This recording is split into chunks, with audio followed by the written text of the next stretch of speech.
Hey guys, I'm Rudy from Airstrike Airsoft. This is a shooting test of the G&G M4-a1. Just want to tell you guys before I start, this is custom paint, so don't run around on the internet trying to find it. You're not going to find it. And I'm using a mid-cap. It's not the one it comes with, but I think everyone uses mid-cap, so. Alright, wait for me. Okay, here I go.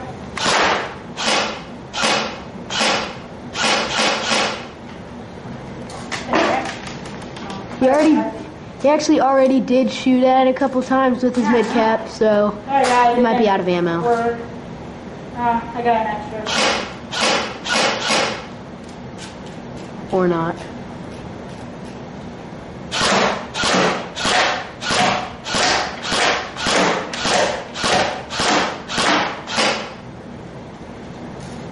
Line it up more. It's our high cap, so. Yeah. Cut us some slack. High caps aren't very good. Yeah, I hate high cap. I will tell you guys that. Advice from Rudy, don't get high cap. Unless they come with the gun.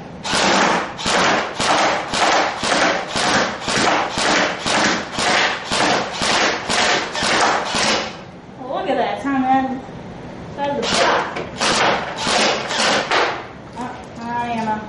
Okay guys, thanks for watching.